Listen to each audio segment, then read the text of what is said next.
Greetings. Happy Friday. Thank you for tuning in here today, live and on demand on BlazeTV, radio, and podcast. Steve Deace here alongside Todd Erzin, Aaron McIntyre. We're going to be joined on the Deace Group for the very first time by Tracy Beanz of Uncover DC. She'll be joining us here in just a few minutes, so stay tuned for that. Next hour, we'll get to Feedback Friday. Some very interesting stuff in the inbox here the last couple of weeks, which surprised me because we haven't had much interesting to say here on the show the past couple of weeks. So thank you guys for picking up our slack. Before we get started, want to let you know, again, just to thank you, talking about picking up the slack. Last year, you guys partnered with Preborn to save almost 60,000 babies. The number's right around 58,000. I mean, that partnership between Preborn and the Blaze last year, I mean, that's just phenomenal stuff, you guys, and can't thank you enough. There have been so many positive stories. You think about Daisy and her husband. They're one of the stories, one of the lives that you saved. They never wanted kids. When they found out Daisy was pregnant, they immediately thought of abortion. She and her husband, though, met their baby via the ultrasound from Preborn that you paid for. And they heard that heartbeat. Their hearts just melted. They chose life. That baby's name is Jeffrey. He's healthy, beautiful. That couple now cannot imagine life without their baby boy. That is just one of the 58,000 success stories that the Blaze audience was a part of last year with our friends at Preborn. Even with Bidenflation, it's still less than $30 if that's all that donation would cost you. To provide an ultrasound that over the years, about 80% of the time when a woman hears that ultrasound, her conscience is convicted and she doesn't go through with murdering her kid. And you're not just you're saving two lives there. Because as my wife can tell you, as a therapist, the soul wound that is left with a lot of women that goes on for years after that. That has its own carnage as well. So take part in helping us promote a culture of life. Make a tax-deductible donation today to Preborn. Preborn.com/Steve is where you want to go. Preborn.com/Steve. Make a tax-deductible donation today at Preborn.com/Steve. And with that, it is time for the Deace Group.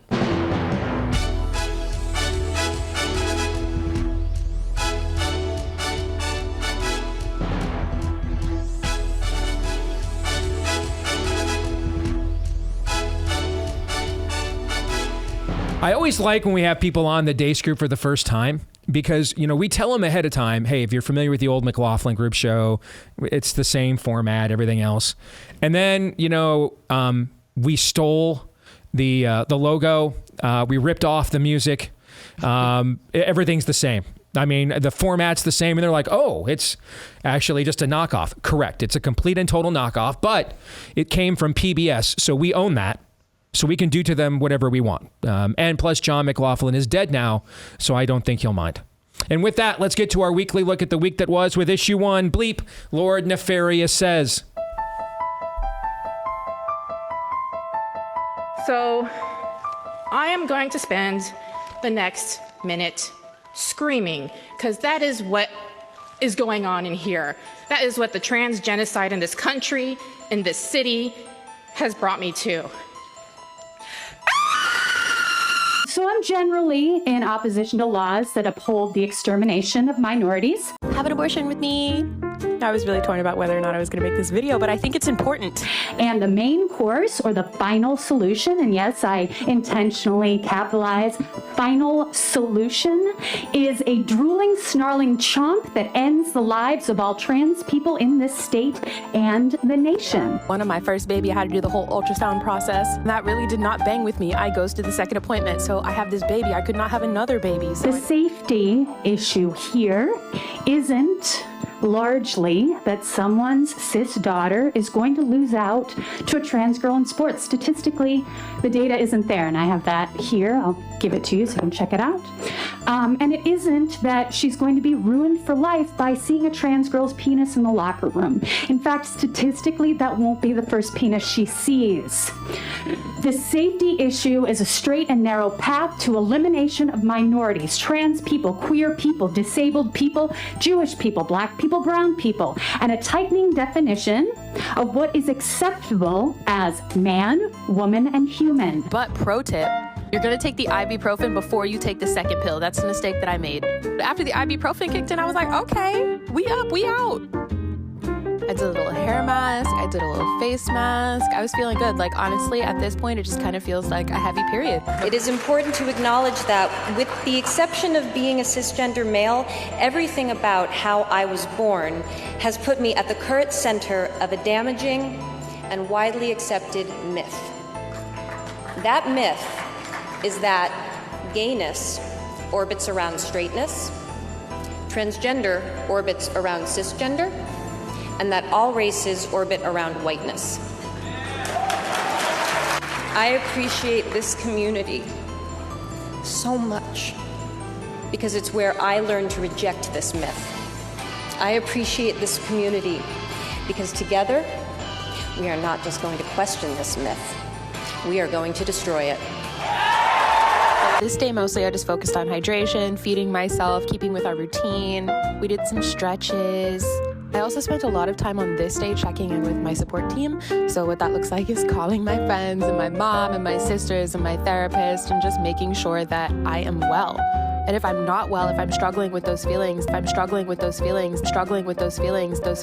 I can at least start to talk about them so that you're not holding that inside.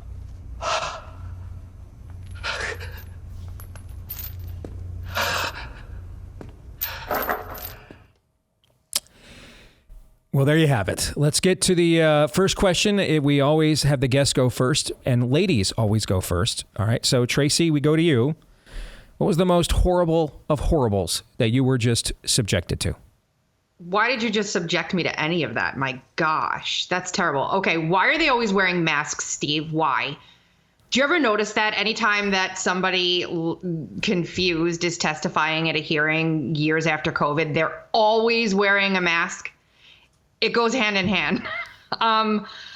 The most disturbing of that for me was probably the chick dancing around about how she was going to abort a living child she was carrying while also mothering another child. That's probably the one that got me.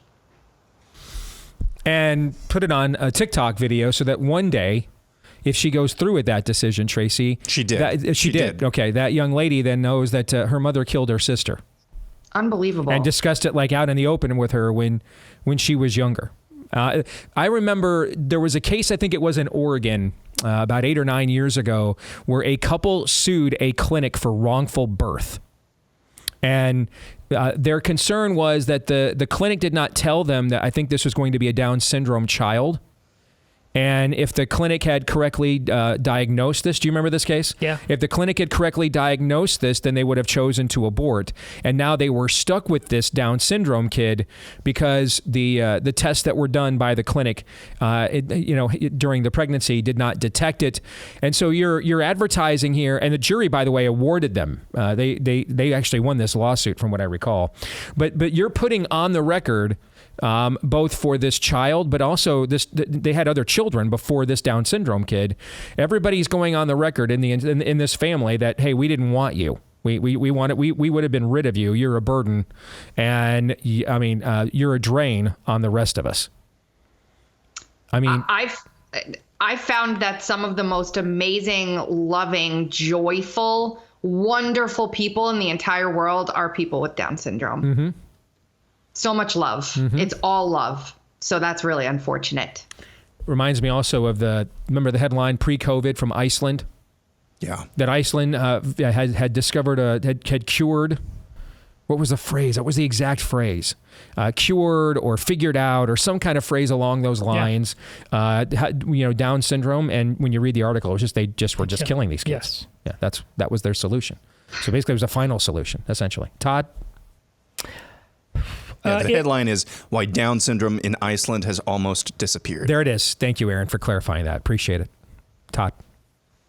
It's Anne Hathaway, because that's what breathes life into everything else. We just saw this week that 85% of the transgender community suffers under the delusion of narcissistic personality disorder, something like that. You can see that in the person who gets up and says, "Now I'm going to scream in front of you." You can see the person with the Megan Rapinoe hair and the mask who tells you that, what the trans penis is, what girls, it's the new fleek. That's what girls need to see. But it's there's always been red light districts. We get that. But it is the narcissism of the Anne Hathaways of the world that allow this to be on steroids. My wife and I were talking this on our morning walk this morning with the dogs, but that speech that you saw Anne Hathaway give you, I've seen that speech before. She's seen it before in a movie she was in. Bane gives that speech. It's also been done in real history. When you see those old black and whites of Adolf Hitler going like this, Triumph of the Will. Yes. That's Anne Hathaway again. It's no different. Khrushchev banging his shoe on the podium, right? Just because, she looks great in a white dress and she's young, it's the same thing.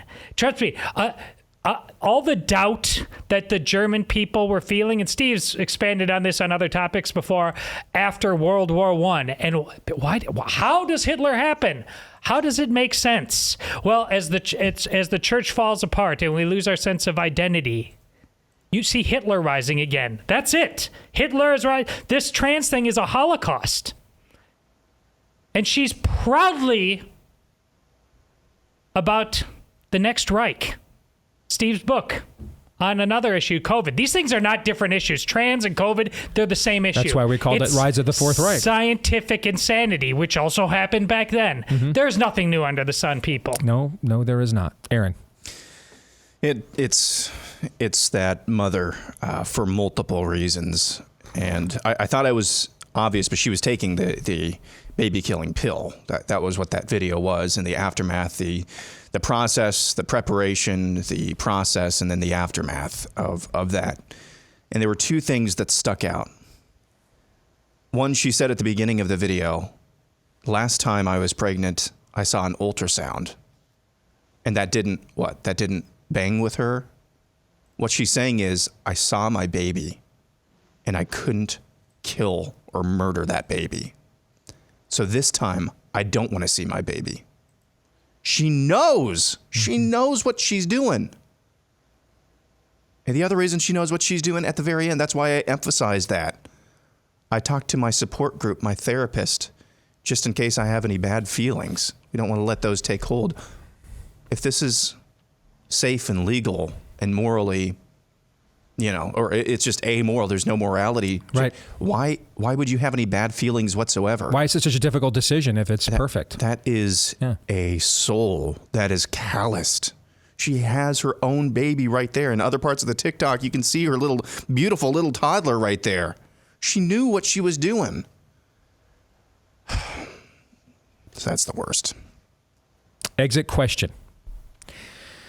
On a scale of 1 to 10, with 1 being the odds anybody will ever go to prison for what they did to audiences like this via COVID, and 10 being the odds people in audiences like this will eventually go to prison for what they believe instead. Rank this week's level of total depravity, Aaron. 10. Todd. 10. Tracy. Same 10. It's murder. Murder everywhere. Let's lighten it up a little bit. Issue 2. Psyop, trap, are just damn annoying.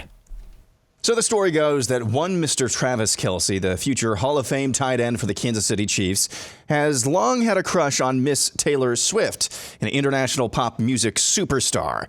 This summer, when Swift had a concert in Kansas City, Kelce purchased a digital bracelet, which he hoped to give the singer, but never got the chance and was, according to reports, very disappointed. Apparently, though, somebody played Cupid. Word got to Swift that Kelce had a crush on her.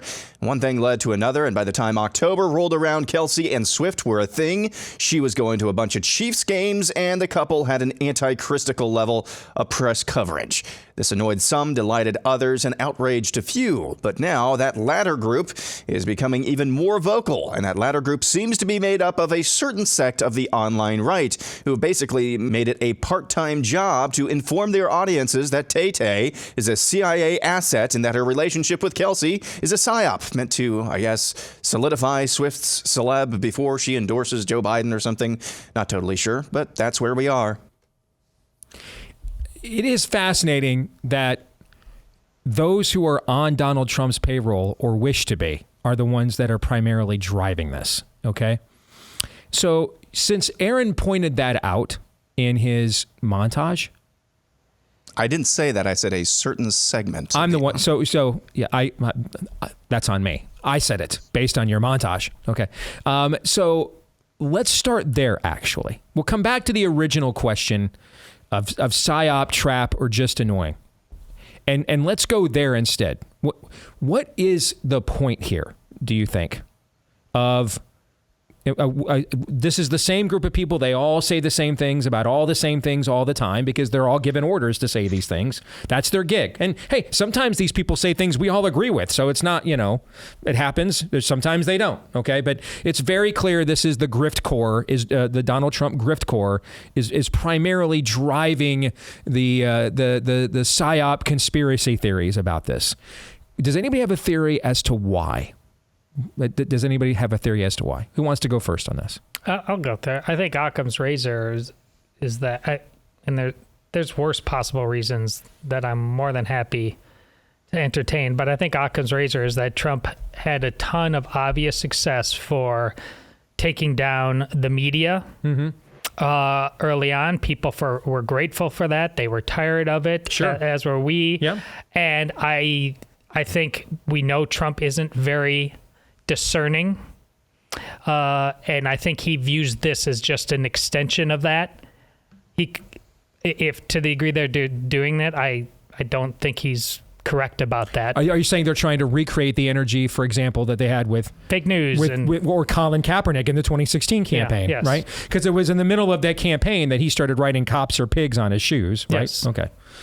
All right. I don't want to comment on anybody's theories till I hear everybody's theories first. So that's one, that this is viewed as a politically target-rich environment to exploit a potential opening of an inflection point in the culture war for political gain. Okay. Yeah. All right. Tracy, do you have a theory, or do you have the same one as Todd's? I don't know if it's a theory. It's just a couple different observations about that theory. Number one, somehow all of these folks were able to manipulate and drive media coverage. So whether you agree with the thing that they're, advancing or not, you've got now a whole bunch of legacy media saying how the right is all a bunch of conspiracy theorists and crazy and blah, blah, blah. And the thing that stinks about it is there are portions of things laced in that make sense and are true. And then there are other things that are just ridiculous. And you're not going to convince these folks using the tactics you're using either way. So it just seems to me like a way to, bring up some outrage about something and cause everybody to get their panties in an uproar over something as silly as this. Anybody that's going to be voting for Joe Biden or would listen to Taylor Swift tell them who to vote for was never voting for your guy anyway. So it's just a waste of time, honestly. So you think this is just mere engagement bait? I kind of do. This is a group of people that, the primary's basically over. There's what's the, we're in this lull right now where it's too early to full-fledged start the general election campaign. We're going to have these legal issues, here in the winter and spring that Trump's got to work himself through. So they need something to feed off of to keep their engagements up. And this is the fight they're picking, you're saying? Well, it doesn't help, though, Steve, that you had government agencies using her as an example of how to basically propagandize or assetize celebrity. So couple those little truths with this narrative that everybody has adopted. And yeah, I do agree with you. But again, it's almost like we're walking into a trap over and over and over again. All right. I want to talk about the ramifications of everybody's theories after we get them all first. All right. So Todd, hey, sorry, Todd, that's okay. Todd's theory, just to restate, first theory number one, this is an opportunity to create an inflection point within the culture war to the right's advantage. It's perceived as by the right, as this perceived by this wing of the right as that. Yes. All right. Inflection or theory two. Hey, there's a real lull right now. The primary is basically over. We need engagements, and having even members of the intelligence community even put out there, even if it's joking, who knows? Hey, this is the great way. Taylor Swift and what she's doing as a celebrity would be a great means to launch a psyop. Is kind of baiting these people to call it that. All right, that's theory two. All right, so this is engagement bait. Aaron, do you have a theory? Back in September and October, I really did think that this was a psyop, not for necessarily the reasons that it's being postulated today. I thought it was a psyop on the part of forces that be to make sure the Romans were extra breaded and circusy this year for whatever reason. That's what I thought it was with the, as I put it there, the anti-Christical levels of coverage that these two were getting. Now, however, that the grift core has gone all in on this is totally an op against Donald Trump. I'm not so sure about that. If it is a psyop, I'm now starting to think maybe it's the inverse. Maybe taking the bait is the psyop here. Putting it out there that Taylor Swift would be a great way for Donald Trump to shore up whatever base. Maybe taking the bait there and proclaiming that this is a psyop against. Maybe that is the psyop, because what's more likely, Steve? Brothers be flipping or Swifties be flipping? That's a good question. In fact, I don't know that either one of them is likely, frankly. Okay, so, all right, with those theories out there, let me go back and ask again what was originally going to be the first question until I saw Aaron's montage, and is the title of this segment, okay? All right, so is it a psyop? Is it a trap? Or is it just annoying? Okay, and the it here, by the way, is the Swift-Kelce story, all right? And then the reaction to it, all right? Okay? So, Todd, psyop, trap, or just annoying? When I say annoying, just another annoying, focus on a celebrity hookup culture from a celebrity-obsessed culture. That's what I mean by annoying. Well, it has the potential to be one or two only because it's annoying first and foremost. If this is just, Steve, you brought up a point that I had thought about before, but you were the first person to bring up on air. In many ways, this is just A-Rod and J-Lo again. And there's lots of examples like this. Yeah. But that was like, J-Lo is every bit as big as Taylor Swift was at her height. But here's the thing: the level of even like sports, the umbrage that Sports Bro has taken to this invading this. I got news for you, Sports Bro. There is no more meat on the bone in your obsession of sports than there is on the average Swiftie. You're the same people. You are. You're just the same. And yet you're like, I'm so sick of every time the camera goes to look at Taylor Swift. You go down and watch 10 games in a weekend and you're not any better.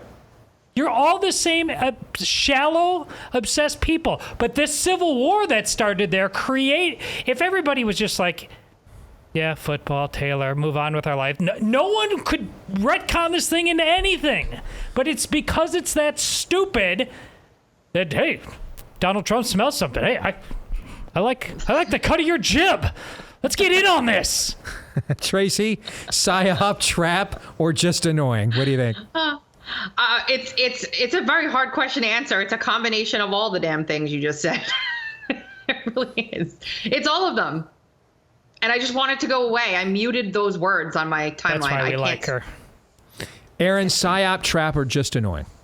I think it's a combination of annoying and trap. Again, I'm not answering your question directly again. Sorry about that. But I think it's a combination. It's probably more annoying than it is trap. But I think let me rephrase the question I asked a few minutes ago. What's more likely to cost Donald Trump? Swifties in the suburbs not be flippin', or brothers in the barbershop not be flippin'? The former. Yes. Yeah, the former. So let's assume everything here is on the up and up. Okay, let's assume that this is a psyop from the spirit of the age, and then let's assume that the response from the grift corps is legit in response to that. Okay, and that they're not walking into a trap. Okay, that they are reacting to a clear attempt to use Mr. Pfizer and the world's biggest musical celebrity since Madonna at her peak as a means by which to normalize, a belief system. What would then? How do you not? Taylor Swift is a much less threatening figure to suburban voters that decide every election than Colin Kaepernick was. There were a lot of suburban voters in 2016 that did not like seeing Colin Kaepernick write "cops are pigs" on his shoes, right? That was a culture war fight that exposed a rift strategically. What is the strategic gain of attempting to essentially tell suburban women, you're all fools for liking her, you're all morons for taking your daughters to her concerts, you guys don't know what you're all idiots, and for buying all of her breakup songs? What's the strategic gain of that? I've seen some that the group of people that we're talking about here. I've seen in the past and in passing railing against commercials on television for never portraying a white heterosexual couple in advertisements. Mm-hmm. Well, that's kind of happening here, right? Well, that's the Megan Basham point from the Daily Wire. Yes. Okay. Yeah. I mean, why not try to co-opt that instead of just reject it? Right. Just turn around and say, notice this is the happiest. That's my instinct. Is this try to symbol co-opt of the spirit of the age Taylor Swift has ever been is at the side of a masculine man while he is achieving at a high level. Right. Instead of rejecting and condemning that, co-opt it. Yeah. What they're basically doing is making it so that none of the people in that group of Swifties and their moms will ever listen to a thing they have to say again, ever. They're going to remember this, and they're never going to listen to a thing that these folks say ever again. And that's a net negative for us, a complete negative. Listen, Matt Gaetz is confident that we're gonna get to Jamal's and Julio's. Was that the names he threw out there? So. Yeah. Jamal's and Julio's are going to vote for us in place of all those suburban moms that bought tickets to the Eras tour. Let's get. Go ahead. We're going to say something, Tracy. Go ahead. No, I'm not going to say anything. All right. I think she wants to say something and is thinking better of it. All right. Let's get to the exit question. True or false? If Travis Kelce and Taylor Swift have a baby together, that would do more to create the necessary baby boom this country's demographics need than any of the right's current attempts to, quote, focus on the family. Is that true or false? It's true, but it's Aaron. It's not necessarily a positive reflection of our culture. It's actually. I didn't say it was a positive. We're doing it in spite of ourselves, actually. Todd. False. You think it's false? False. Why? This thing is. Every bit of this is overthought, even to the degree it's a psyop. The psyop is just as shallow as Taylor Swift and the fans in general and football bros. It's all very, very shallow. There's no meat on this bone. This bone is dead and dry and terrible.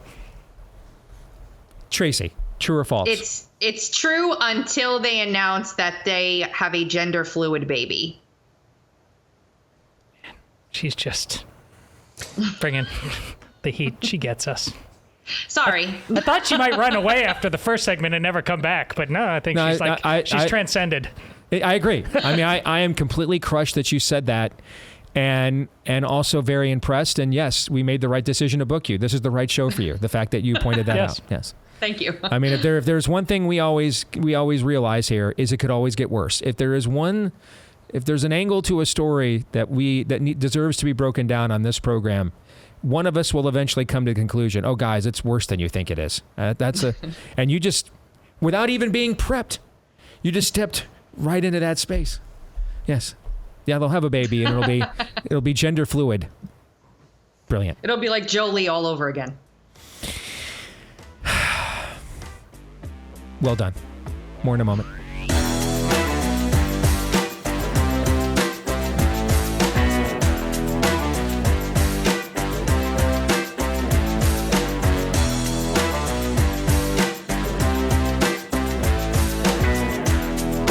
All right, back here on the Steve Deace Show. Feedback Fridays coming your way. Next hour, let's continue on as we welcome back Tracy Beanz from Uncovered DC. She's our guest this week for the Deace Group. Let's get to issue 3, a topic I know you're all excited for. I know. The look on Erzin's face says it all. Can you get a close-up of that, Aaron? Look at that look. It's just my face. It's just my face. You know what's coming. You know what's coming. Issue 3. Ready? Nope. Ready? Look at the polls! A new Quinnipiac poll this week finds Joe Biden with a 6-point lead nationally over Donald Trump, 50 to 44%. Biden has picked up 3 points since the December edition of that poll, while Trump has lost 2. Amongst indies, Biden leads by 12 points, according to Quinnipiac. On the other hand, a new Bloomberg Morning Consult Battleground State poll dropped this week, and it shows Trump leading by hefty margins in each of the 7 crucial swing states. Make it make sense. All right, so I chose this topic for 2 reasons. 3, really. Number 1, and I need to make this plain, and it's the clear number 1 reason, was an attempt to see if I could break Todd Erzin live on the air. That's number 1. All right, that's At my expense? What the heck is this all about? Thanks. My first goal here, that's right. I just want to make it very clear. My first goal was to see if I could break Todd live on the air. Just want to throw that out there. Number 2. Just 2 lesser reasons. Number 2, I've got this $10 credit in the poll jar that's just burning a hole in my pocket. All right. And I just need to spend that somewhere. So I'm spending it here. So I'm even. You had Reddit in your ledger? Yeah, I had Reddit. Yes. I thought what this was is you were trying to get me to contribute by you're the one who comes up with the topics. Yes, so therefore it's on me. Okay. Yeah, it's on me. I thought you were going to foist this on me. No, it's on me. It's on me. All right. But then the third reason is it was fascinating to see here's how I even found out about these polls. The groups of people I know and which polls they sent me this week to text me in private, friendly communications with people I know around the country, it lines up with exactly what you think. All right. I mean, if you think Trump's toast, then you absolutely texted me the Quinnipiac poll this week. I got that text from that group of people. If you're anxious to hop on here in 277 days or whatever it is and say, we were right all along, Deace, you guys were wrong. You all sent me the Battleground State poll from, who was that? Bloomberg did that one? Yeah. Okay. And you even saw this on social media, by the way. All right. The amount of people, it literally broke down into which of these narratives that you need or demand to be accurate, into which of these polls I saw you sharing in my feed. Okay. Now, that all aside, it is pretty fascinating to me that we have 2 polls, both commissioned by legacy media, with dramatically different narratives, like not reconcilable narratives. They cannot inhabit. This is a violation of the laws of physics. All right, 2 beings of the same or lesser or greater degree cannot occupy the same space at the exact same time. So that's where I want to go with the opening question here.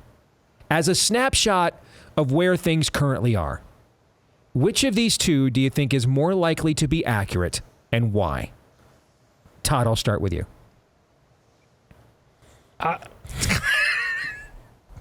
Listen, I said earlier in the week I thought I was clear that Not clear enough, apparently. This is the least consequential election of our lifetime. Because we apparently had a year to look at this in Iowa and only 14% of us showed up, just to clarify that. Yeah, that's what you're reacting to. And to the Steve, as a axiom of reason and logic, has said, like, both polls can't be right, but both polls can be wrong. They can both be wrong. That is true. They just can't both be right. Yes. And so I'm not jumping on either bandwagon here. I don't believe in the legitimacy of any polling these days at the outset. So you just think pox and everything's house? I don't. It's the need for the average citizen to have polls is a pox on our house. That means we are consumers and we aren't citizens. That means we aren't people Correct. who are willing to stand in the breach and do what is right. We have got to be the equivalent of school children who get all our orders from the mean girls and whatever they say is fashionable or popular. I'm just like, I don't. This is not who we were called to be. So along those lines, Tracy, as I throw this to you, in Todd's seat last May, a gentleman whose name that if you are involved in political media, you would know, from a top 3 minimum legacy media publication. He was here to begin covering the caucuses and called me up and wanted to come in for an after hours meeting where we just lay our cards on the table, what we hear from both sides. Nothing's recorded. Everything's off the record. Brutal honesty on both sides. And he sat in Todd's chair here a couple hours one day after the show was over. And we went back and forth for about 90 minutes. Very friendly, blunt conversation. The one thing he said to me, though, that I have mentioned publicly, but you've not been here in the past, so this should maybe tie into, what you just heard from Todd, is he said to me, he goes, the thing we're the least confident is accurate is our polling. It's also the most expensive thing we do, he told me. It's the most expensive thing we do. It's the thing we're the least confident in. So why do we do it? Because it's the number one driver of content. If we commission or poll or attach a poll to it, it doesn't matter what the subject is, the amount of content that drives or the engagements that drives that content increases exponentially. People don't even care, in other words, how accurate the poll is. They just want some form of public opinion attached to it so it's almost like keeping score in an athletic event. Is my side winning or losing? And rather than looking at the issue, the substance of the issue itself. Anyway, your thoughts. Well, it's Taylor Swift, but in numbers on a poll. There basically. You go. Yeah. It's basically the same thing. I was gonna say, if we're gonna continue to use these polls, we need to have a class, Steve, like a class that people can go to understand how to read crosstabs. Because I think that if we were to look into the crosstabs of any of these polls, we would be able to determine what question they asked where to get the result that they wanted. Mm-hmm. And until people understand how they work and what, proper boundaries there are and how big of a sample size you need and how you can change a word in a sentence and get people to answer a certain way, until then, we're never going to be able to crawl out of the Psyop that is now public polling from anywhere. Even if it's done by, quote, friendlies, it's still nonsense. And not for nothing, like I've gotten called, I live in South Carolina, I've gotten called quite a bit over the past, couple weeks. And 90% of the pollsters that have called me, I've said, yeah, I'll answer your questions. They've hung up on me, which makes me wonder, are they just calling people and then making up answers so they get paid? We don't know. So they're useless and propaganda. Just to back up what you said, I was involved. I don't remember what year was the Richard Murdoch and the guy in Missouri who both had made the comments about rape. In Senate elections, rape and abortion, and they both lost their rape. 2012. Yeah. That was in 2012. That's right. Because I remember Romney was running for president at the same time. So after that election, we lost both of those Senate seats. I was involved in a multi-state pro-life polling project on where people truly stood on the pro-life issue heading into the 2016 cycle and exceptions and everything else. And Tracy, you're going to get a big kick out of this. When we asked people in the survey if they believed a mother should be forced to carry to term a child she conceived against her will via rape or incest, over 75% of people said no. Okay. Later in the exact same survey, to the same group of people. We did this on purpose. Because we wanted to see, was it a messaging or a principle? Okay. And to the exact same people later in the survey, we said this question: should a child be executed for the crimes of his father? And over 60% of the same people said no. So if we said, should a mother be forced to carry to term a baby she conceived against her will in rape and incest, about 75% said no. Same exact group of people later in the survey, if we asked them, should a child be executed for the crimes of his father, over 60% of them said no. So that just kind of, the way these questions get asked do matter quite a bit. I just wanted to reinforce the point you made there. All right, Aaron. So I think we need to take an even more serious look at one of the things that Tracy mentioned in passing. And doing so, I want to go to my sports book here, who has a subcategory under Super Bowl specials called For the Swifties. Okay. Any quarter to have 22 or more points scored is at plus 400. Okay. Anti-hero, Brock Purdy, 250 pass yards. You want me to read these props, these For the Swifties props? Because that's just about as serious as these damn polls.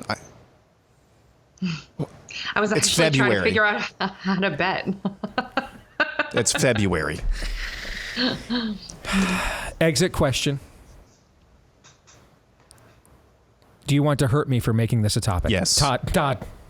You've got a gun right there, Todd. He does.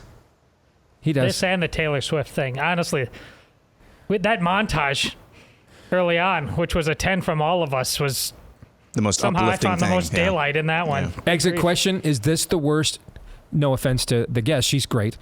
But is this the worst Deace Group, just based on the topics we've ever had? Yes. Exit question. Yes. Correct. What did I tell you? And who makes the topics for the Deace Group? You do. Aaron, you're fired. Yeah. Yeah, because I made the topics and people don't like them, so you must suffer for that. Okay. All right, let's get to our kicker topic. Issue 4. Okay.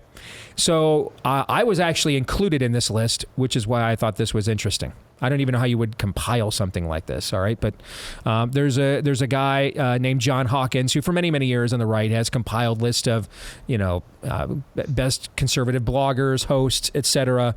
I compiled a list earlier this week of the 50 best right of center Twitter follows in his mind. And somehow I made his list. But that got me to thinking. Okay. If you could recommend people follow one account on Twitter or X that they're probably not, okay? Follow Matt Walsh. Well, 3 million people already are. Okay, that they're probably not following, all right? Someone that you would recommend they follow that they probably aren't. Whom would it be and why? Tracy, I'll go to you first.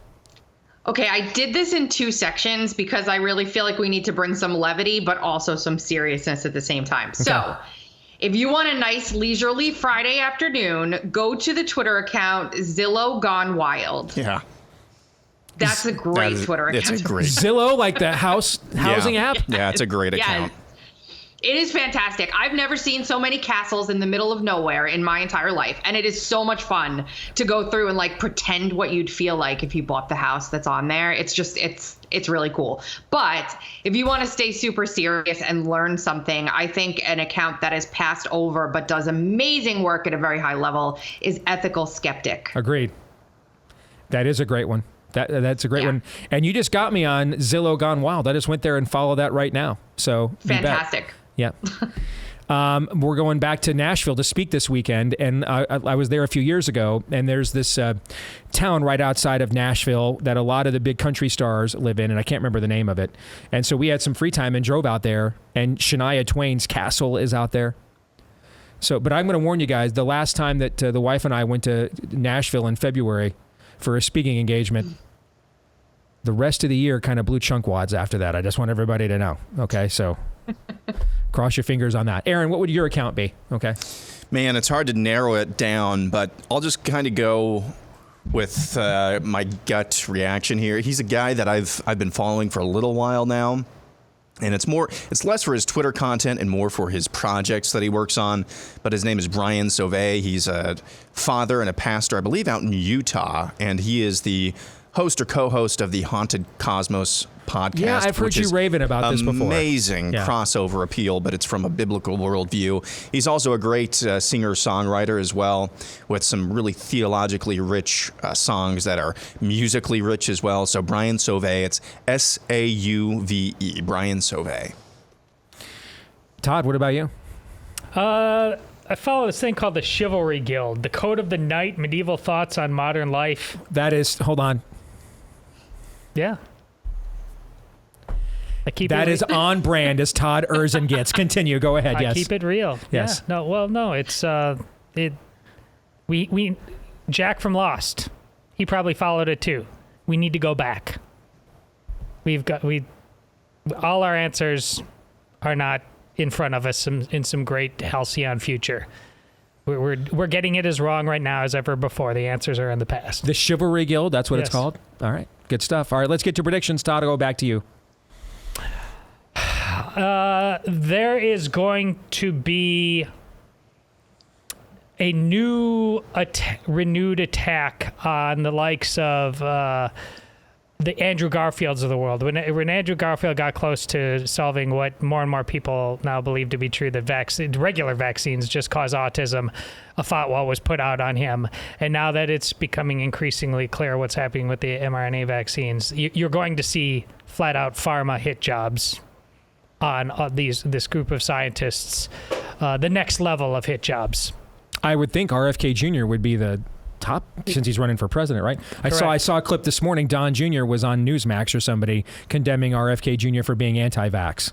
Yes. Yeah. No. Yeah, I saw it. Yeah, I watched it this morning. Yeah. Yeah. Aaron, your prediction. I had it, and then that I thought of it, and then that we'll go with the low-hanging fruit here. There will be no on-field proposal after the Super Bowl between Travis Kelce and Taylor Swift. Interesting. All right. I didn't know. Was that something that's being bandied about? I guess it makes sense that it would be. Yeah. Okay. Tracy, your prediction can be on anything. My prediction is that you will have me back again with good topics. My prediction is we don't invite people back who subversively undermine the host. All right? Listen, when I tweeted out that I was going to be on here today, I used my GIF, my GIF of what's her name that played Miranda Cosgrove is her name, I think, when she's looking to the side slyly. That is what came to the show today. And you showed up with bells on, a gleam in your eye. And then from that opening montage, it has just been, hello, darkness, my old friend. My prediction is Nikki Haley will not win another delegate. Just like not even another delegate. Not even another delegate before she drops out of the race. This is just... When is South Carolina? The 24th, I think it is. I live here. Yay. Is it the 24th? Am I right? Is that when it is? It's a Saturday, yes. Okay. All right. Good stuff. Tracy, you did a great job. Thank you for doing it. We'll definitely have you back. All right. God bless. Have a great weekend. You too. All right. When we come back, it'll be Feedback Friday. We'll see if you guys can do better than me, and it shouldn't be hard. Stay tuned.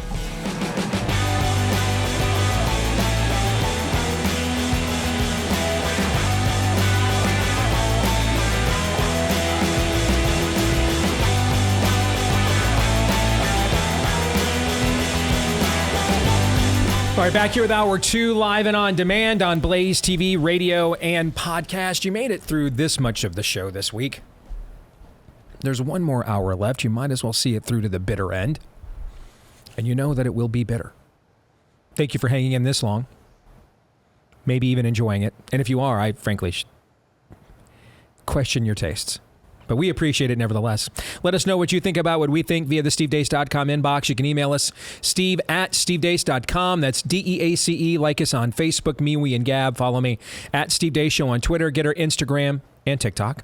You can also, if you are a 5-star or if you are a podcast listener, leave us a 5-star review. We would love that. A lot of you already have. We appreciate each and every one. You can also hit subscribe, or if you are listening on iTunes, follow. That way, every time we do a new episode, it will show up in your feed every single time. And we thank all of you that have done that for us, too. This part of the show brought to you by our friends over at Relief Factor. If you're someone who struggles with a lot of chronic pain, what would you give to be out of it? How about less than $20 maybe? Because far too often we're dealing with pain in this country by taking medications that also come with side effects, like making us drowsy. A lot of times these medications also only mask the pain, which is usually a result of the inflammation in your body. So how about something that'll fight the source, the inflammation instead? That something also won't leave you groggy or weird because it's drug-free.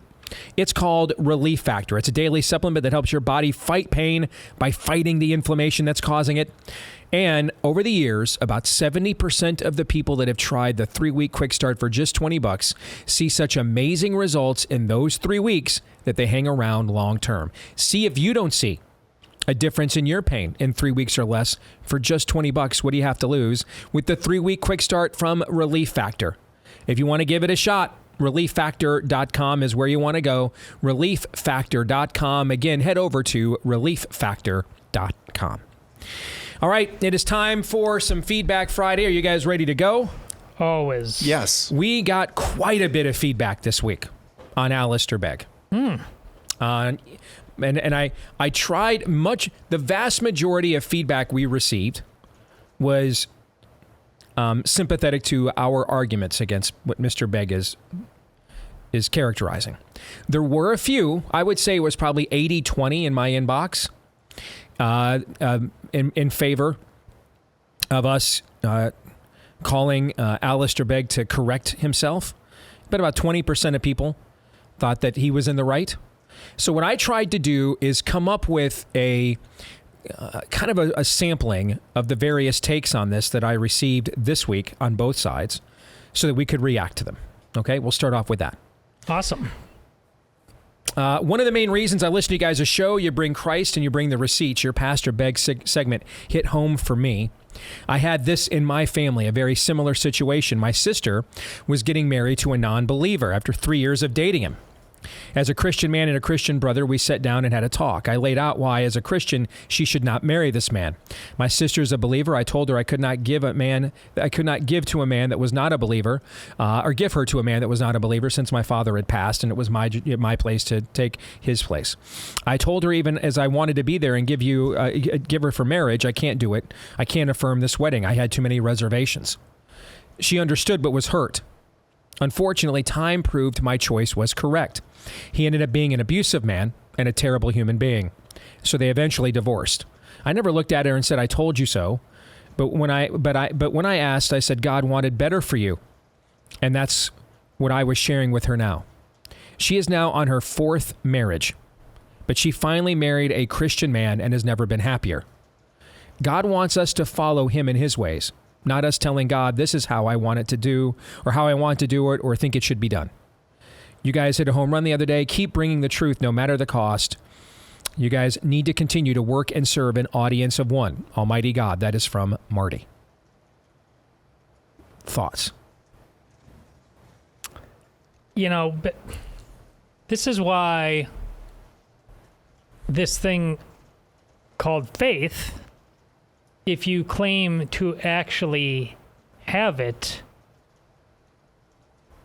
when these times come where heavy tolls of emotion come into play, whether in very hard, difficult circumstances or amorous circumstances, where we tend to make a lot of mistakes because the heart wants what the heart wants there too.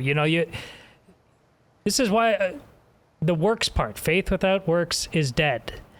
It's the applied science part of it. You need to be serious about it, because if suddenly you have all these out clauses in these moments, you don't have what you thought you had to begin with. Again, this is why the whole, when I tell you, like, the average Christian, living in all the same cul-de-sacs and all that stuff, how much different does it look? Because if we get to these big fundamental choices, and as Steve has made clear on this show, the grandma was just not going to have dinner with her grandchild and the partner. It was the actual sacrament of things. Are we serious or not? That's it. Are we serious or not? Because, here, let me put it this way, if you'll allow me. I just happened to see it. It's providential. Before I knew this was the first letter, this is something I just saw on one of the, it's called, I follow an account called Pascal. A quote from Thomas A. Kempis. Jesus has now many lovers of the heavenly kingdom, but few bearers of his cross. That's it. Aaron, you have a thought before we move on? Yeah, I would just say these things are difficult, but we didn't not know that. Christ himself told us that it's set brother against brother and families against families. That's hard. But we're also told when it is possible, the Apostle Paul tells us, when it is possible, do your best to live in peace with everyone. Is it possible to live in peace in this context? I would argue no. The lowest thing that I believe, in my opinion, Pastor Begg is maybe mistaken on is he just believes that in some circumstances going to a wedding like this is okay. I just disagree with that. To me, it's pretty black and white. But when we're saying, hey, in certain circumstances, in nuanced circumstances, you can somehow help this Holy Spirit. No, that's not how this works. It's really, really disappointing. Again, I've said that before, but these things are difficult. They are difficult, but we were told that. It's not exactly like this is new news to us. Next, 2 weeks ago, literally the day before I first heard about Begg's advice to that grandmother in your show, I had purchased 5 copies of Begg's book on preaching, titled Preaching for God's Glory, and it was for my elder team at our little church out at the end of the road in the Rockies, in a casino and mining town called Cripple Creek, Colorado. What a great name, by the way. Cripple Creek? Yes. Yeah. That's not Isn't just that a sound song? like that should be like a spaghetti western, and the name of the town is Cripple Creek. Yes. Yes. I thought Alistair has run his race strong, and I thought it would be safe in sharing his books with our team. I was wrong. I haven't given the books out yet because I don't want to send mixed signals to my team of shepherds. Your insight has given me a good path forward with this. 1, I am going to use this example of shepherds needing to finish their race strong. We can't crumble or compromise the truth because of the values of our sick and broken culture. 2, we can read this book as a help in our pulpit ministry. We can also use this failing of Alistair's to help our pulpit ministry, and that we should never appease the idols of our day. Actually, it is our jobs to bring them up and smash them so that our sheep will not be led astray by the shepherds in our world who appease the idols of our day. 3, we have got to have the backbones to hold each other as shepherds to the standards of the Lord over the standards of the world. We need to help one another run our races strong to the very end. No excuses, just humility. Keep up the good work. I loved this. I thought it was a very balanced reaction. We are talking about someone who has served faithfully in the pulpit when many others have not for really longer than Aaron's been alive. Okay. And that does count for something. Now, when I said the other day, there's not a point where you've reached there's never a point on the narrow road where you've walked it long enough that you get to kind of carve out, a tributary to make it a little wider in some areas that's more comfortable for you. That's not how the narrow road works. You didn't build the road. You didn't make the road. You're not responsible for the road. You were bought at a high price. Someone else built that road and made that path available to you, right? But there is a certain credibility where when someone walks that road for so long, but then at this moment falls off of it, there is nothing wrong with honoring and remembering everything that they did on that road up until now. And then who knows, they may get back up again and get back on that road again. And when they do, you can honor that. Okay. It's so I like this balanced approach. I will tell you, as someone who's been very critical of what he has said and doubled down on, I'm a little uncomfortable now that he's getting canceled from events and everything else. I think he's not refuse, guys. Yeah, I think that's going a little too far, frankly. Okay. If anything, I think it would be good for him to come to some of these events and be challenged and to hear some comments. And then if that were to happen and he continues to be self-righteous about it in the face of direct confrontation that's respectful and, in my opinion, more biblical, then that's different. Okay, but he's like a. This is going to be a weird analogy, but he's like a 1995 Toyota Camry. It's just a faithful car, has got 200,000 miles on it, has never let you down. And then one day, it stops in the middle of traffic. And the question is, okay, do the spark plugs just need to be cleaned off just a little bit, or is the transmission going out? Yeah. We don't know the answer to that question yet, but you're not just going to get rid of it after one. Again, we need to be careful. This is a big deal, but he's not refuse, in my opinion. He's not refuse, but I'm actually heartened that he's been canceled by some things, because one of our big complaints about COVID is everybody's just desire to move on. With the church, we heard the clapping. We were a little uncomfortable with the clapping when he was preaching. That's a good point. Heresy. Everybody just wants to move on. He did get quite a bit of applause in his congregation for that unfortunate lament we aired the other day. So I'm actually pleased. But on the other hand, your instinct to hold on to these books and just take a time out, see what happens, I think is right. But one big mistake Christians throughout all history have made. Hey, he's to your point about refuse, because he made this mistake, the worst mistake you can think as a believer is that everything else he said was wrong. Right. There's a thinker that I know Steve is familiar with in the, I want to say the 3rd or the 4th century, but Origen. Brilliant thinker. Yeah. This is a great example. This is a great example. He was probably on pace to become Augustine before Augustine, but he's not Saint Origen because he fell into heresy at the end. And so much he actually, this is a guy castrated himself. Mm-hmm. Because what he believed teaching on sexual sin was. And so, but if you look at his catalog before falling into heresy... That's a great example. Brilliant man. You would not want to cast out what he said. He was a giant. And the church, we are not one any longer as a church because... We've fallen into the problem of even people who have they know what the church did for them personally.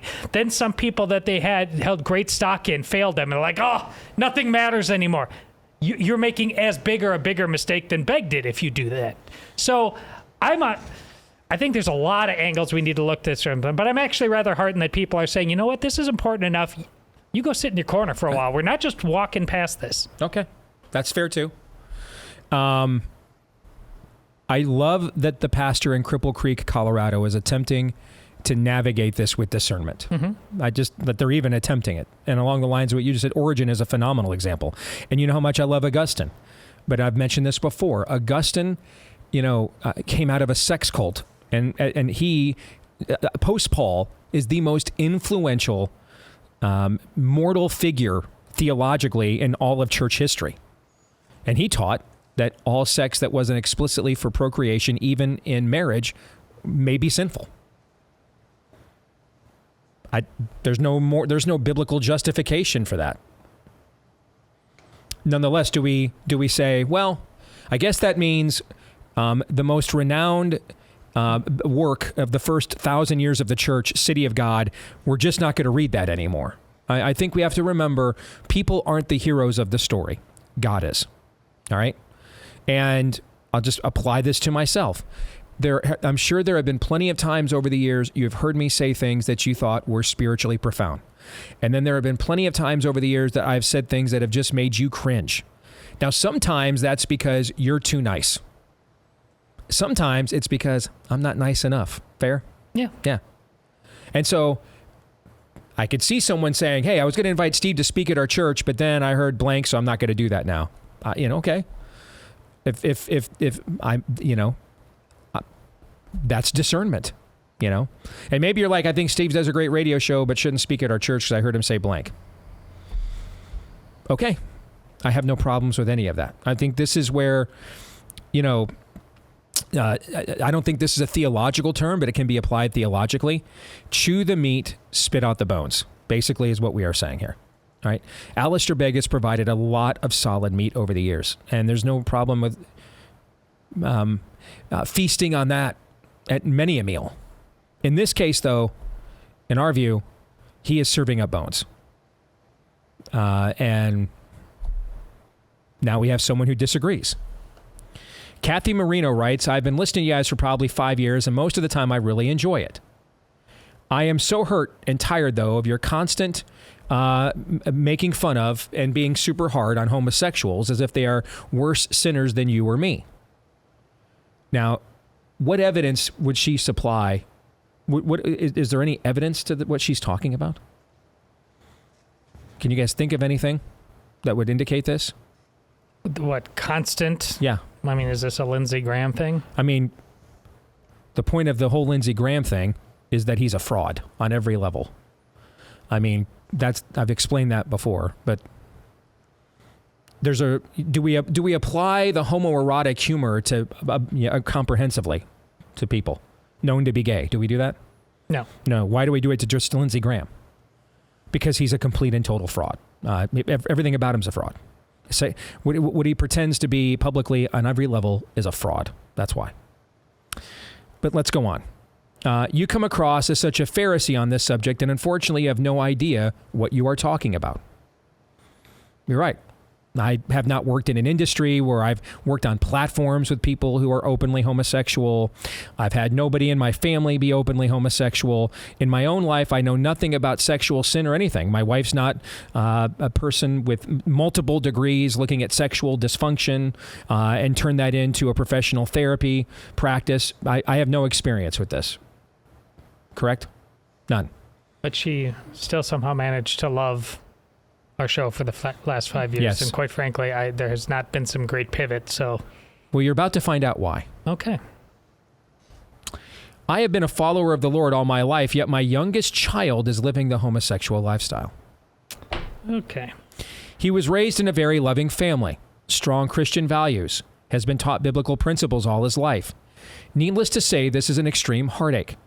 He married this summer, and after much prayer and counsel from many Christian friends and pastors, we decided to attend. You need different Christian friends and pastors. This was not done flippantly or joyously, but instead was done out of love for him and to keep our relationship with him. We have all had many discussions and disagreements with him, and he knows what we believe and how we feel. My parents, again, lifelong Christians, prayed earnestly about it and came up with the same views Pastor Begg explained. He was right on.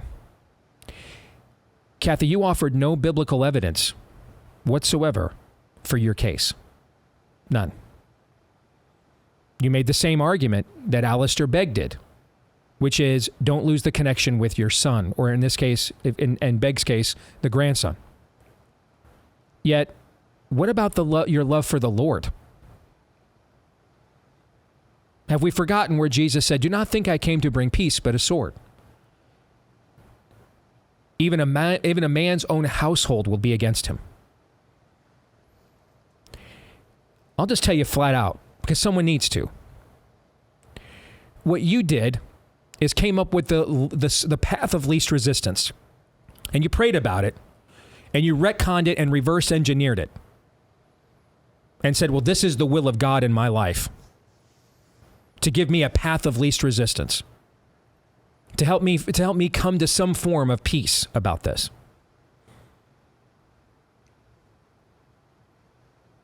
It's not about you. And it's not about your son. And it's not about your family. It's about God.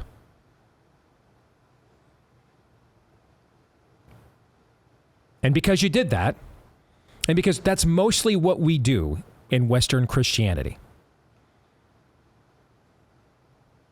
Most of the shows on Christian television networks, the best-selling books, much of the spiritual counsel of the former president and maybe future, again, president of the United States are all these prosperity gospel heretics. They're doing the same thing. I don't want a life of suffering. I want a life of prosperity. I don't want a life on the margins, but the mainstream. I don't want to be poor. I don't want the cross. Yeah, I don't want the cross. I want comfort. That's what you have chosen. And that's what every pastor and every Christian friend of yours who told you to do this, that's what they urged you to choose. because that's what they would choose too. And that's why this culture is in the position that it is in. Your son isn't any closer to repentance because of what you've done. In fact, I would argue you've driven him further away from it. I know this is hard.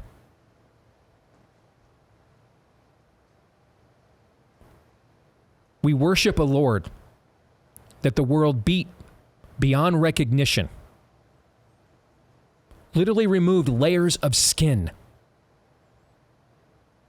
And then after they beat him to the point of deformity, they put nails this thick through his hands and his feet.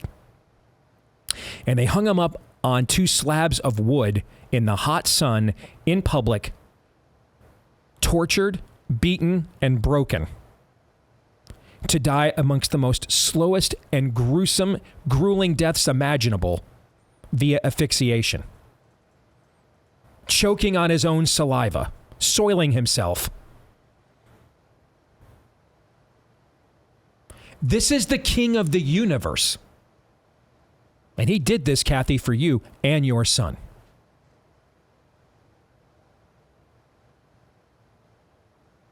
And for everyone in this audience. This idea that following after him, therefore, will not require any suffering is foreign to the entire concept of Christianity. As Jesus himself said, they did this to a green tree, meaning himself. What do you think they're going to do to you? I got an email today from someone I know professionally. 31-year-old son has been battling alcoholism. Could not slay that demon. Didn't give that demon over to his Lord. Finally suffered so much alcohol poisoning and organ damage, they're burying him now. As we speak.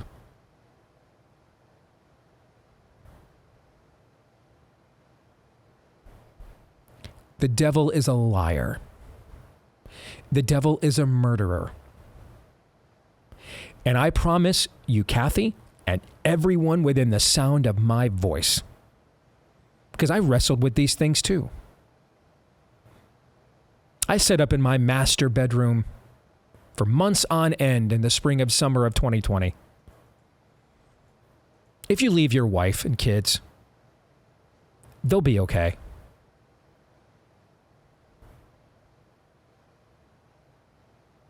And if Amy were sitting here, she would tell you. During that period of time, she wasn't a model wife either. She's not proud of how she behaved during that era either. She played her part in it. She was not a victim, and neither was I. It takes 2 to tango. I heard the devil tell me too. Your kids will recover. They'll be fine. They're old enough now. Most of the guys you work with in this industry, they're not on their first wives either. I heard all those lies. And trust me, man, given what I do for a living and how much people would love to have access to the platform I work on and everything else, how hard do you think it would be for me to find pastors and Christian friends that I could give them my side of the story as to why this marriage must end, and they would have absolutely told me what I wanted to hear, Todd? Mm-hmm. Not hard at all. Not hard. The devil is a liar and a murderer.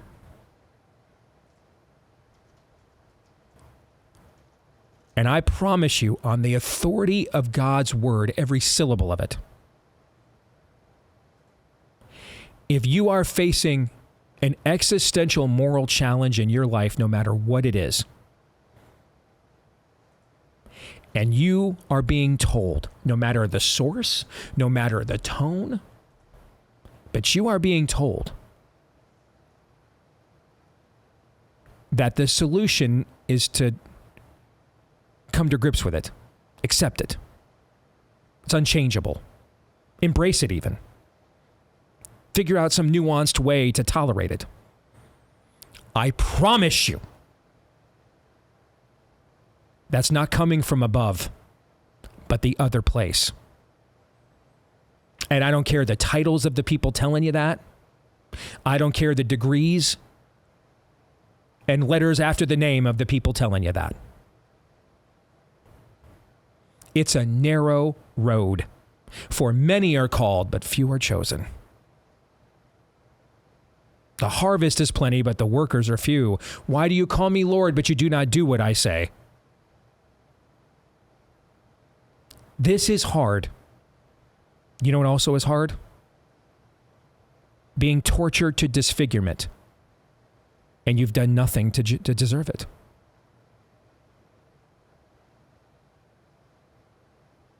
Bleeding out on 2 slabs of wood, and you've done nothing to deserve it. That's pretty hard.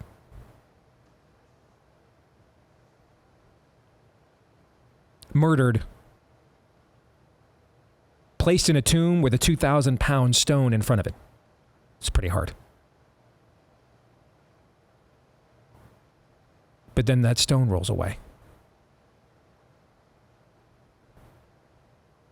Do we trust him or not?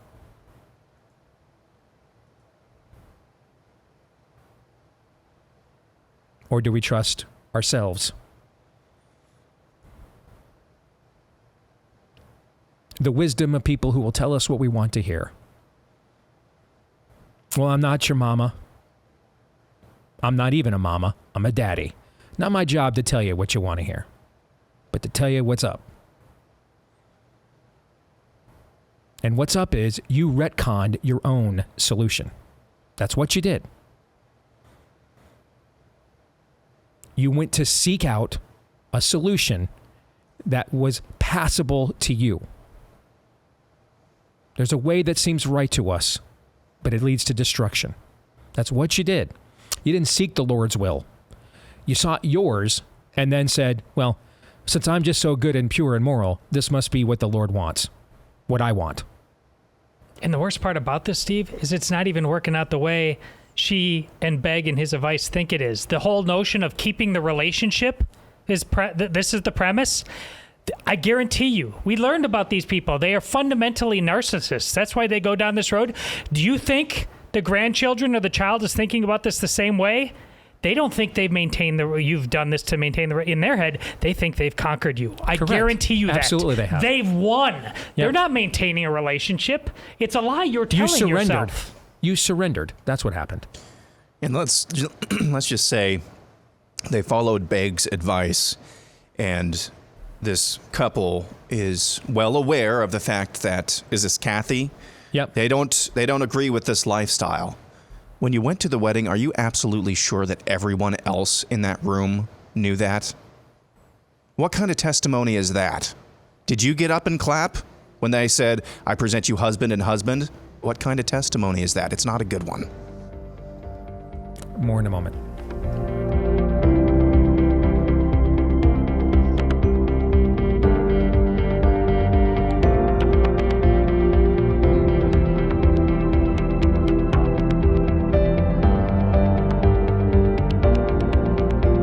For a decade now, Patriot Mobile has been America's only Christian conservative wireless provider. And when I say only, well, yeah, only.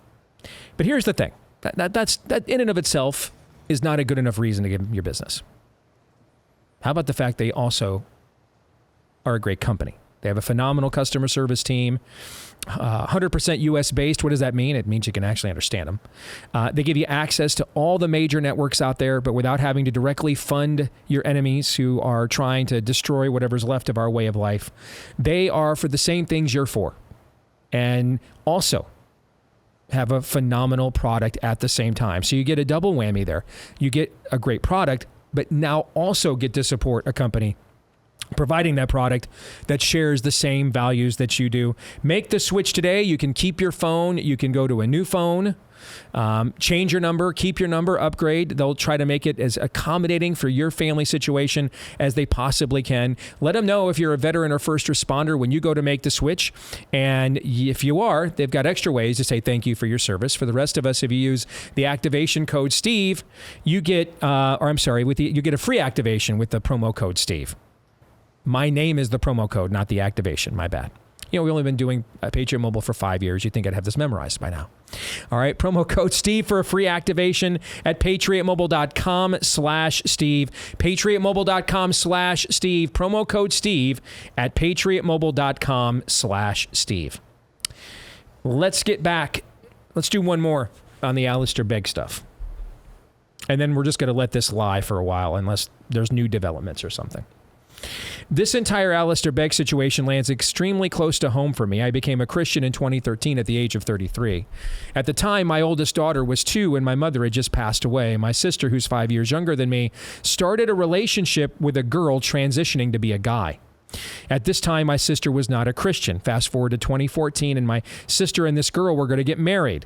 My sister begged me for months to let my daughter be the flower girl at their wedding, and was trying to bribe me into coming to the wedding by letting me also be in it. I told my own sister no. Neither my own daughter nor I would be in or at the wedding because as a Christian, I did not believe her wedding was that of God's making. My position led to some heated arguments. My sister even went as far as asking my ex-wife to bring my daughter to the wedding, and I had to have a firm discussion with my ex, also not a Christian, and thankfully she agreed not to let our daughter go. My sister was using our dead mother as justification for her actions in this pseudo-marriage. After years of violence and trauma in that relationship and mental abuse, my sister finally ended that relationship. She had been listening to my wife and me for years, talking to her about God, and we just kept planting those seeds. My sister finally came to Christ, married a good man. They now have 2 children together. To this day, my sister has said that my stand, listen to this, please. To this day, my sister said that my stand in not attending her wedding stuck with her, and she thanks me for it. I think you guys are spot on by saying that Alistair Begg is exhibiting idolatry by caving to this. Thank you guys for all you do. You drew me in back in 2019. I now look forward to the show daily. That's from Reed Wackerman.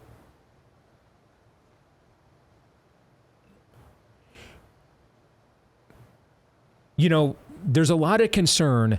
If you have Alistair Begg's position on this, your concern is about maintaining your human relationships. When are we concerned about maintaining the eternal one? Jesus' entire family abandoned him for a time. His disciples abandoned him, in fact. He's at the cross. He's preached. He's walked this nation on foot for 3.5 years. Preached to multitudes, both in the outskirts of Israel and then also at the temple itself. He was one of the most, if not the most well-known Jewish figure of his era. And yet, despite all of that, despite the miracles, despite the provision, despite the wisdom, he goes to the cross and there's only 3 people left.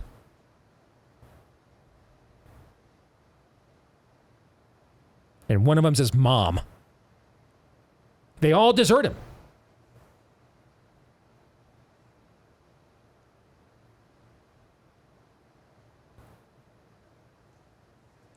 The prime directive is not your human relationships. I talked a couple of years ago on this show that what the evangelical church in America has done is it's taken love your neighbor and put it on the same level as love the Lord your God with all your heart, soul, strength, and mind, or put it ahead of it. The arguments that Begg and others are making is an example of that. Let me paraphrase something that Christ himself said. Do not fear harming the relationship of those who can shun you, make you feel bad, isolate you, cost you a job, a title, a human connection. Fear losing the relationship of the one who can cast your soul into hell. Fear losing that relationship once or twice.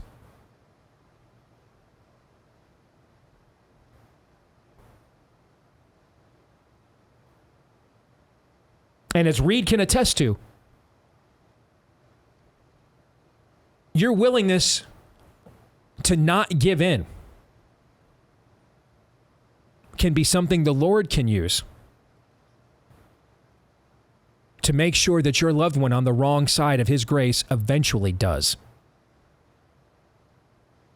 It is not through his miracles that we were provided eternal life through Christ. It's not through his wise sayings and teachings that we were provided eternal life through Christ. It is by his bloody sacrifice. Why did Jesus have to be resurrected? Because he was murdered. They didn't have, here's a great, loving, heroic sermon Jesus gave, and then the next day he was resurrected. No, he was murdered, and then he was resurrected. There is never going to be a resurrection without a Good Friday in any of our lives. Never happening.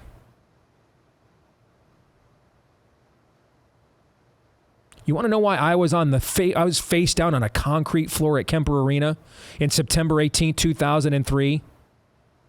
Not because someone took me to rhyme time. You're just so special and a snowflake. God wouldn't know what to do without you. Nope. But someone showed me both, first, the damage that my father and his unrepentant sin had done to me, but then also showed me the damage that my unrepentant sin had done to others. And that's what broke me. That's why I was on that concrete floor. Not because someone affirmed me or found some nuanced way to make me feel good or to justify me. Likewise, they did not put Jesus on a cross because they hated the grace that he offered, but because they hated the truth that he told.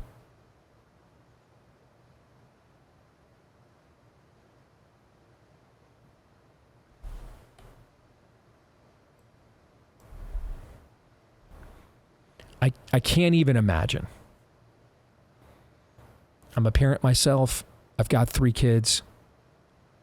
I can't even imagine trying to navigate this.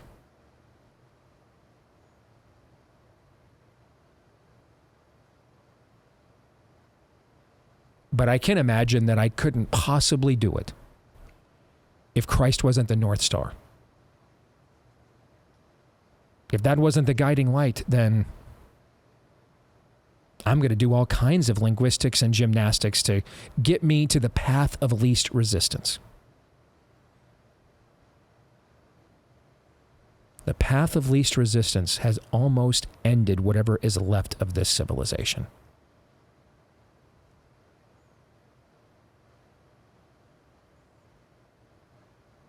When a couple of hundred pilgrims jumped on a rickety boat, they weren't looking for the path of least resistance.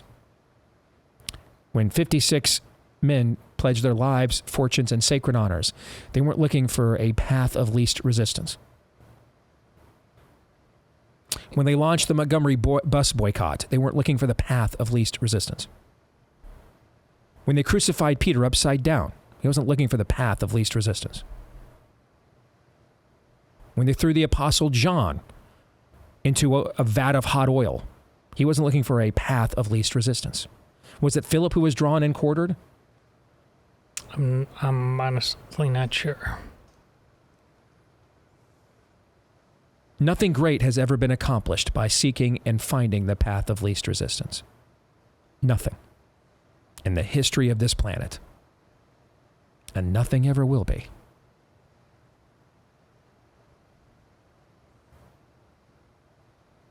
Peggy English writes, I used to be an avid listener, watcher, and fan. Not anymore. I'm still a fan of Todd and Aaron, but I refuse to entertain bullies, poor sportsmanship, and jerks. And that would be you, Steve, really. You even bullied Aaron into taking his Chiefs jersey off the other day. That's not true. Grow up or pack sand. That is not true. You just wrecked your credibility by your behavior. Go away. That's from Peggy English. You did not bully me. Now, you were giving me a hard time, but as soon as somebody tweeted at me and said, the montage died suddenly, I'm like... That was a great line. Something bad, something wicked this way comes. That was the impetus. I didn't give two craps what Steve thought about it. Sorry. That's the way it is. I mean, you were being Steve at the beginning of Monday's show. You were being Steve. Yeah. But I expected that. Yes. Todd, justified, do you think, for Peggy? No. You don't? I kind of thought I was justified. Wait, her letter? Yeah. That you were a bully? No, not that I was a bully, just in general not liking me. As a general rule, I think that's justified. Yeah, I mean, if she would have I'm not even sure that requires a justifiable reason. If she would have said insufferable, I mean, nailed it. Yes. But no. Like if she had just said, you are insufferable, not given a reason, and I'm done. Yes. First of all, I probably wouldn't have read the note. Okay? Because, I mean, that's a default. I mean, that's a self-evident truth around here, yes. Correct? I only read this particular note because of the specific reason that she provided. And whether that reason was justified. I mean, was I justified in taking it off for the reason that I did? Absolutely. We were clearly messing with some cosmic forces, man. Because when we played that thing, when you didn't have that jersey on, what happened? It worked just fine. It worked just fine. Yeah. So maybe we actually Larry Johnson. Wore my Larry Johnson jersey yesterday, no problems. Maybe we actually owe the Trump grifter corps that is talking about this being a psyop. Maybe we owe them an apology. They might be right, based on our own experience here on the show this week. Yeah. I mean, you let a Travis Kelce nameplate get anywhere near that board over there, and nothing worked. But you've worn it before, haven't you? I did last Monday. I thought you had. Yeah. Is it though that this time I saw you go on Twitter and warn people you were going to do it to rub it in? Mm-hmm. That this time it was not just I'm being a football fan. I'm trying to rub this in your face. Yeah, so that's where the juju said, we'll show you a little bit about how this really works around Correct. here. That's okay. what... Then I get that. That's kind of what I was thinking. Yeah. Okay. That makes sense. It's the curse of soap operas for men. Where do I want to go next? Because there are some good ones, but they're kind of long and we're short on time. Let's do this one. Let's close with this one from Pastor Kelly Reed. A recent survey of millennials said only 19% of them definitely want to have children. The majority of the others were definitely most likely not going to have any children. We are already seeing a decline of replacement rates among our population as more people begin accepting this premise. It reminded me of the situation on Krypton at the beginning of Man of Steel.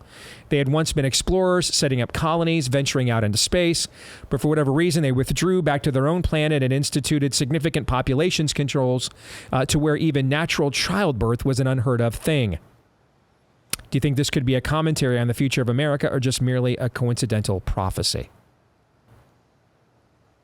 It's funny, Aaron and I were talking about, I don't know how the conversation got started anymore, but I mean, we talk all the time on this show. And so to the degree that it is within the church, maybe there's an issue. We talk about being created in the image and likeness of God. And I think we endeavor to put a lot of meat on that bone. But even we may risk, being too ethereal with that, not being as specific as we could. And the church drops the ball all the time on that. Let me be clear on this. Certainly in terms of how the church lights the candle on this, and many individual Christians should, but there's, again, a lot of Christians that look just like, 2.1 kids, look the same as everybody else. The Trinitarian God, Christ the Redeemer, the Holy Spirit, the Sanctifier, God the Father is the Creator. If you have to just go to the top of the very specific list of what it means to be, and this is not the sum total of it, as Steve often makes clear, but it's as high as anything else. To be created in the image and likeness of God is to be a creator. To carry that out to its fullest, be fertile and multiply. It's non-negotiable. Yeah, it troubles me that so many, especially in my generation, and even more so seemingly in Gen Z, just have this flippant attitude. I mean, flippant attitude towards wanting to get married, wanting to have children. Like it's, well, I'll take it or leave it, that type of thing. Functionally, now there are and this is one of the reasons why it troubles me, is that there are a number of women, a number of wives who would love to have a family who struggle with fertility. That's another reason why it troubles me. Just to have the attitude, well, would take it or leave it, when a lot of people would love to take it. But functionally, that attitude really is no different than the woman in the montage earlier today. Now, your soul might not be as scarred as seemingly hers is, but fundamentally, that's kind of the same flippant attitude. When we are given, it's a cheapening of life that I think has so bathed this culture that we lose sight of the glory, the high glory that we get to reproduce, that God has given us that blessing. What's one of the things, I believe it's in Nefarious, that Nefarious says the demons actually hate us for? Mm-hmm. It's that God's given us the ability to reproduce, and it's just in the previous generation, and now it's trickled down to millennials and even more so into Gen Z. We all suck. All the generations suck. I'm not trying to pin the blame on one generation here, but that flippant attitude, the cheapening of life, it's really troublesome. But the good news is you could wake up tomorrow and choose a different path. Amen. As our pastor likes to say, for whatever you were doing yesterday and today, truth. For tomorrow, mercy. Romans 8:28.